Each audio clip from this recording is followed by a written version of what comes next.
Hello, hello. Stephanie here, founder of Unworthy Thoughts, and today I'm coming to you from the pool, and I'm a little bit further back from the camera, so in case you missed one of my earlier videos, I am suffering from shingles on my face.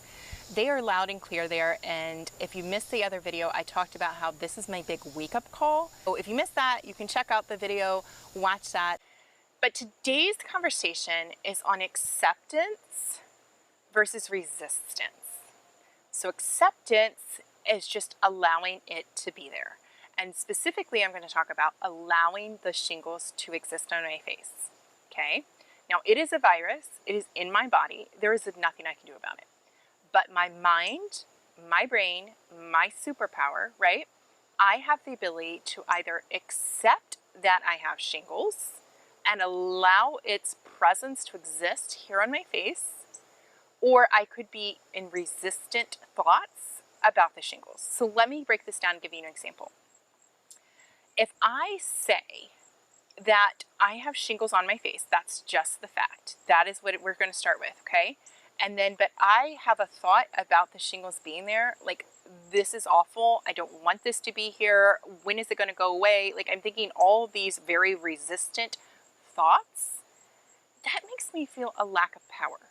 Because I don't get to just like take them off. It's not like it's a mask and I can just remove it. It is there until it decides it's done. And I don't have any control over that. And so I could feel very powerless. I could feel insecure. I could feel upset. I could be frustrated. I could just feel a lack of total control, and I could start to eventually shut down. Because none of those emotions that I just listed are helpful. None of those emotions help me to process having the shingles on my face. None of those emotions help me to then deal with living with the existence of shingles on my face. Do you see that? That's what I do in coaching. That's why we work on our thoughts.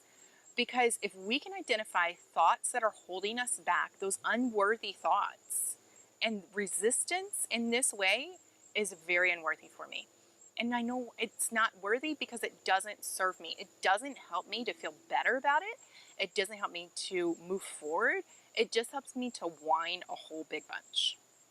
So what if I could be accepting of the shingles on my face? What would that look like? So an accepting thought is, I have shingles on my face. That's the fact. But I think about it and I think, this is a wake-up call. And that's been my superpower thought right now. Because y'all, I'm going to be honest with you, I'm not super excited about the shingles. I don't have to be excited. I don't have to be delighted that I have shingles on my face in order for me to be accepting. Do you see that? I can look at it from however I want to. So I don't have to reject it. I don't have to try and suppress it. I also don't have to be utterly delighted that it exists. I can just be in acceptance about it. And for me, that accepting thought is, this is my wake-up call. And so I'm not going to feel sorry for myself. I'm not going there. I'm not going to regret it because I'm learning something from it. I'm allowing myself.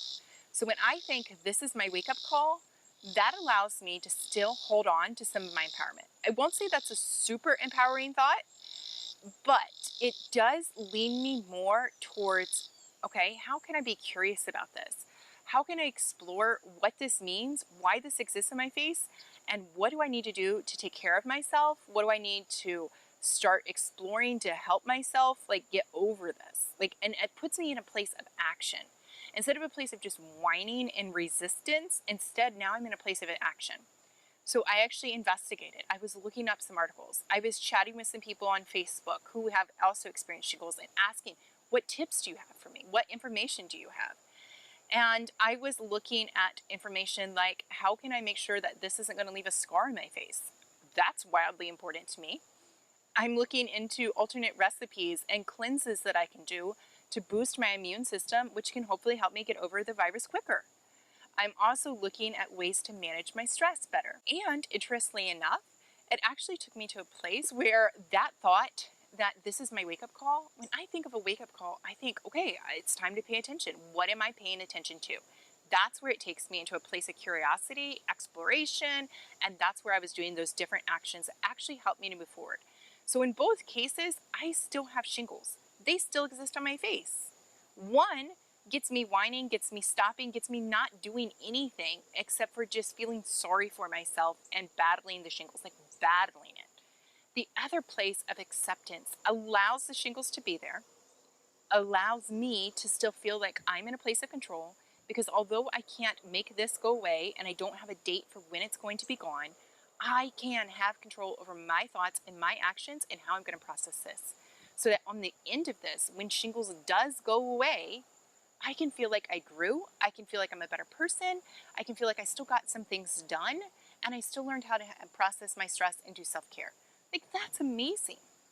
Whereas if I was just suppressing it and I was shutting down, maybe I would just lay in bed, watch a bunch of TV, and never like feel like I moved forward. I was just whiny and mopey the whole time. I don't even want to go there. That's way too dark for me. But what I can see, what I've experienced with other clients. So I haven't coached anybody through shingles. This is my first experience with shingles altogether. But I have coached other people through negative thoughts, unworthy thoughts that don't serve them, that are very resistant to whatever they're going through in life.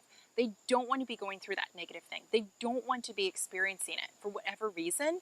And rather than just accepting it and allowing it to be there and seeing what they can experience, gain, grow, do through that, they are super resistant and it is hurting them. So look at your own life. Is this happening for you? Are there ways that you are suppressing emotions? Are you holding them back? Are you resisting something that is going on in your life right now? And you are adamant that this is not going to be this way. You do not want it to be this way. And so you are opposing it so much that it is actually hurting you. Is there a way that you could find a thought that allows you just to allow it to be there and accept it and see what that can do in your life? Doesn't mean you have to love it. Doesn't mean you have to be super excited that it exists. But just how could you move to a thought that allows it to be there? If you have some insights on this, I'd love to hear your feedback in the comments. And of course, you can always visit me at unworthythoughts.com. Click on the blue button up at the top to schedule your free consult, and we will get on there and we will explore what's going on in your mind. And we will see how there might be some areas of resistance that you can move into just acceptance to see how that could feel better and help you to move forward